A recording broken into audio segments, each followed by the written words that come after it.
Hello, friends.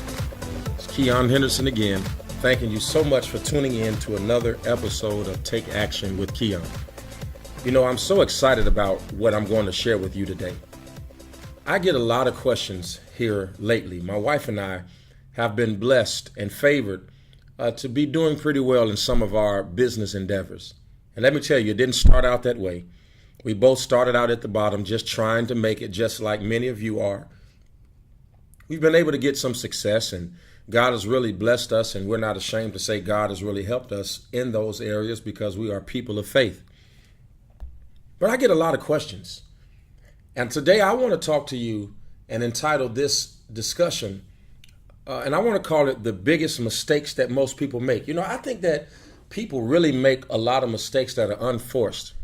When I used to play basketball, I never will forget one day at our small Division I university, my coach, Doug Knoll, at that time, we were playing Michigan University there in Ann Arbor, and I remember dribbling the ball off of my foot, and it was going out of bounds, and we were nowhere close to winning the game. The game was just about over, but he was not mad at me because we were losing. He was mad at me because I had some unforced errors, that I had dribbled the ball off of my foot. Nobody was guarding me. Nobody accosted me. I just had an unforced error. And I think that a lot of people have unforced errors in their life. And one of the ways that you can do, or undo, I should say, some of those unforced errors is to perhaps have somebody who is showing you, coaching you, and teaching you a more excellent way. You know, all of us want to get to the place where things are manifesting in our life. And I like to say that there is a process to manifestation. So I believe that thoughts lead to feelings.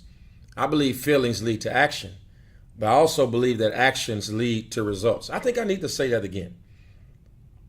The process of manifestation, if you will, is that thoughts lead to feelings, feelings lead to actions, and actions lead to results. In actuality, actions are really the bridges between the inner world and the outer world. What you have inside of you and what you're going to see on the outside of you, the dream that you have and the reality you will experience will be bridged by action. There it is. Action. This whole podcast is a bridge. It's a way of getting you from where you are to where you want to be. I believe that action is actually a bridge. Now, I'm not going to wait till the end before I give you the secret sauce. I'm not going to wait till it's all over to tell you what I'm really trying to say to you. Here is what I really want you to know right up front. The biggest mistake that most people make is waiting for the feeling of fear to go away or to disappear before they take action. That's people's biggest problem. It's like, why don't we understand that fear and problems and setbacks and the lack of opportunity and rejection and the lack of money and resources, constrained schedules and time, meeting after meeting after meeting, all of those things are going to come up against our destiny, our expected end. But if you don't take action, then inaction will be your demise. I've seen as many people fail from doing too little as I have seen people fail from doing too much. I'm a big follower on Instagram, and I'm going to name somebody who I follow. And as a pastor, you may have a problem with it, but I don't. I follow Sean Combs, Diddy as we call him, or Brother Love, as he's changed his name here recently. I follow him because he is such an inspiration to me. I mean, here he is. He comes from the streets of New York and climbs the corporate ladder, and now is one of the wealthiest African-American men in the world, and actually one of the wealthiest people in the world. And he's come from the bottom all the way to the top. And the other day I was looking at his Instagram, and he used some words that obviously I won't use, but I get the point. Somebody said to him, "Diddy, you look tired." And his response was, "You're right, I look tired because this is what works look like. This is what work looks like. You don't work and not look like it. You're going to be tired. You're going to have setbacks. You're going to have moments where you don't get sleep. You're going to go days where you don't get an opportunity to rest. And sometimes you're going to feel fatigue and feel like you're going to fall on your face. And while I am not suggesting you make that a pattern. I am telling you that action is essential for getting to the next level. If you are going to let a 3-hour doctor's appointment or a 3-hour delay or a 3-hour flight or a 3-day trip stop you from doing something you need and want to do, then what else will stop you? If you're going to let a headache stop you, then what else will stop you? If you're going to let a sore back stop you, then what else will stop you? If you're going to let a crying baby stop you, then what else will stop you? Oh, I have a doctor's appointment, so I can't make it. That's an excuse. Oh, I was tired and my flight got delayed 3 hours. That's why I showed up not in the best of moods. Excuse. So if you're going to let those things stop you, what else will stop you? Here is the answer. Anything. Anything will stop you, not because of the size of the challenge, but because of the size of you. And I don't mean to be facetious, and I don't mean to be dogmatic, and I don't mean to hurt your feelings, but the size of you is more important than the size of the challenge. You've got to be bigger. And if you become bigger, then there is nothing you will ever confront, nothing you will ever face down, nothing that will ever be able to point its barrel at you, and you're looking down the barrel of resistance, and you can be afraid and know that challenge may have a gun, but it has no bullets. Either you're going to be a person who will be stopped, or you're going to be a person who won't be stopped. And you, my brother, you, my sister, you, my friend, you have that choice every day of your life. If you're willing to do anything, if you're willing to go the extra mile, then life will be easy. If you're only willing to do what's easy, then life will be hard. It's that simple.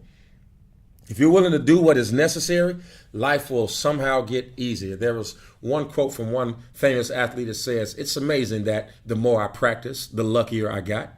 What he was saying is that the more I put into my craft, the more the craft gave me.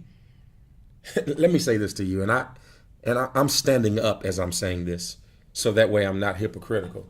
I want you to hear my chair move. Can you hear that? I'm standing up. All right, you ready? Being comfortable is overrated.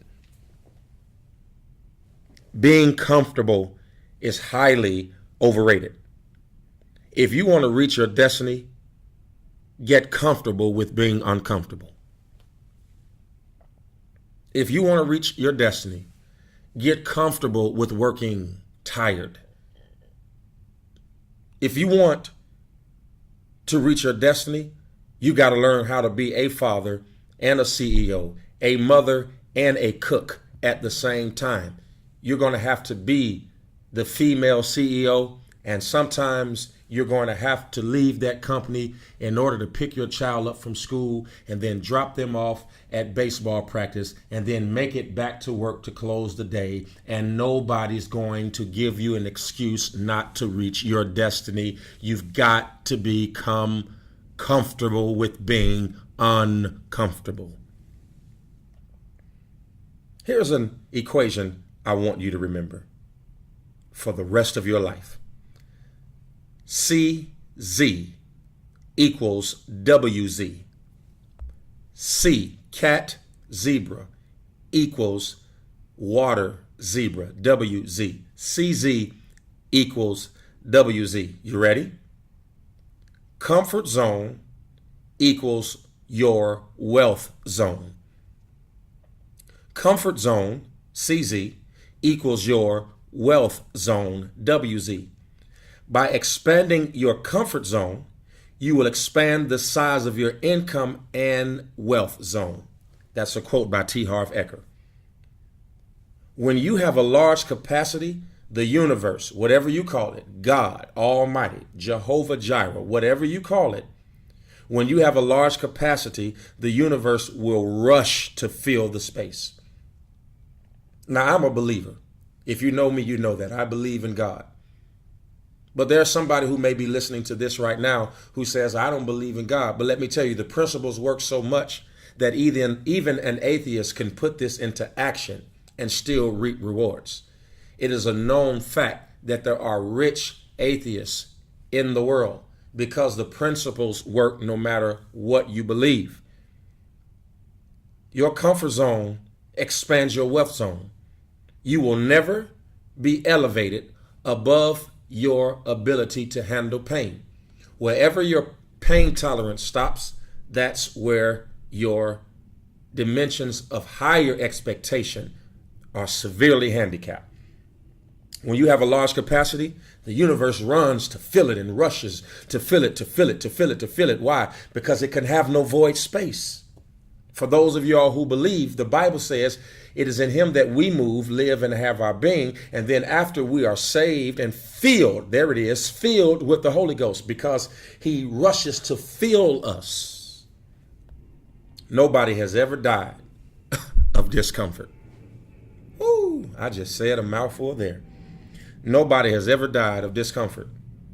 Yet living in the name of comfort has killed more ideas, more opportunities, more actions, and more growth than anything else combined. I came to tell you on this podcast that comfort kills. Comfort kills. You've got to become uncomfortable. Today I have had 7 or 8 meetings. I have recorded 2 of my television shows. I've done a photo shoot. I have a meeting after I am recording this for you. I'm suffering from a bad case of allergies. My voice is struggling.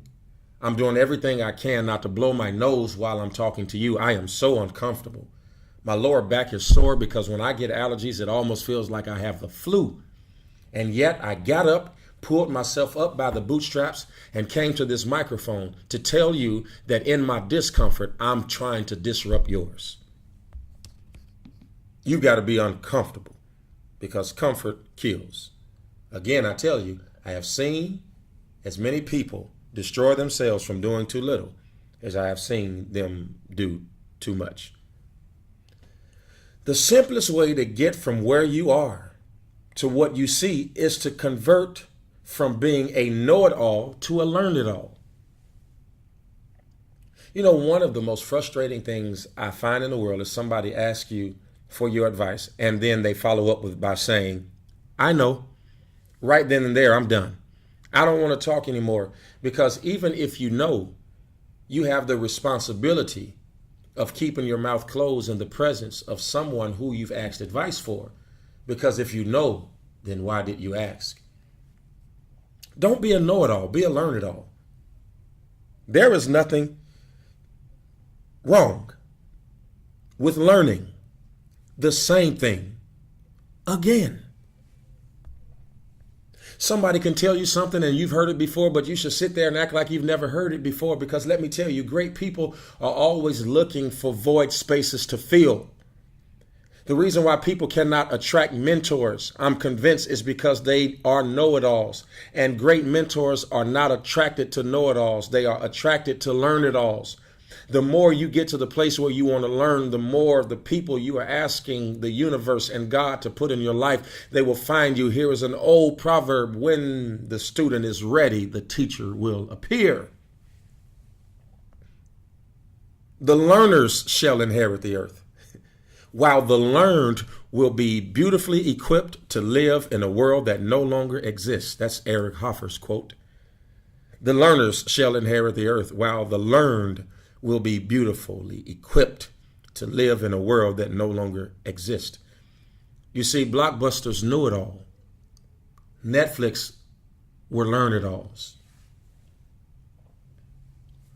Polaroid cameras, they were know-it-alls. Smartphone manufacturers, they were learn-it-alls. Can you learn even when you know? Are you open for information? Because being smart is not having all of the information. Being smart is knowing where to get the information. You've got to be a learn-it-all. I want you to learn it all. I want you to learn everything you can learn. I want you to read everything you can read. Watch everything you can watch. Don't turn the news off because you don't want to hear what's going on. Learn it so that if someone asks you a question, you can give them an informed answer and not your opinion. You've got to learn something about everything. If you own a business, you don't have to be proficient in everything in your business, but learn something about everything. Learn what the cook is doing. Learn what the caterer is doing. Learn what the CEO is doing. Learn what this person is doing. Learn what that person is doing, so that way you can have some knowledge, because if you lose the person, you don't have to lose the company, because you are not a know-it-all. There it is. You are a learn-it-all. If you think that this teaching that I'm giving you is helping you, hit me up on my Instagram at Pastor Keion and just let me know that I am giving you information that's actually helping you get to the next level.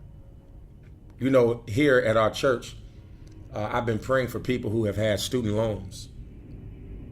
And to date, we've had about 40 people who've actually received letters in the mail that have told them that their student loans have gone to zero balances. I just had to pause and just marvel at that. Zero balances. One person brought me a sheet of paper that had $250,000 worth of student loan debt. I know, it's amazing. I'm still, I'm blown away. But can I say something to you? If you think education is expensive, try ignorance. Benjamin Franklin said that. Be a learn-it-all. Learn as much as you can. Get as much information as you can. Use all of your sensory details to attract information to you. Listen to this. The order of success or successful people is this. Here it is. I'm getting ready to give you $1 million for free. I'm going to let you get something to write with just in case you don't have anything so far. Are you ready? Here it is. The order of successful people is this. Be, do, have. That's it. What, you thought it was going to be a 12-paragraph soliloquy? No, success is simple. Here is the order of successful people. Be, do, have. Be, do, have. Be, do, have. Now, there is also another order for unsuccessful people. Have, do, be. Have, do, be. If you are going to get to the place where you see manifestation, then you've got to get into action. The biggest mistake that people make is that they wait for the feeling of fear to subdue or go away before they take action.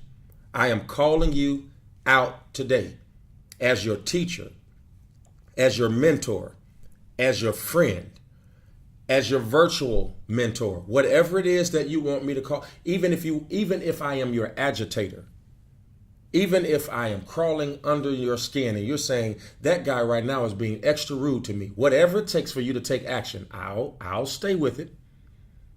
I want you to be, do, and have, and not have, do, be.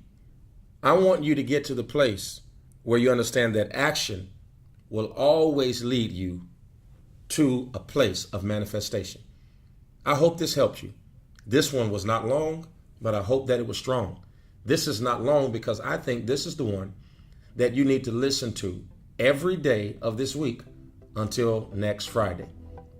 Listen to this today, Saturday, Sunday, Monday, Tuesday, Wednesday, and Thursday. Because by the time we come back to next Friday, you need to have a plan of action. I am Keion Henderson. This is Take Action with Keion. I love you, and I hope you have a super day.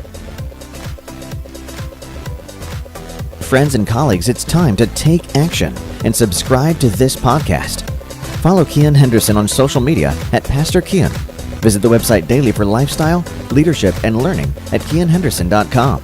Until next time, keep leading, keep learning, and keep doing life.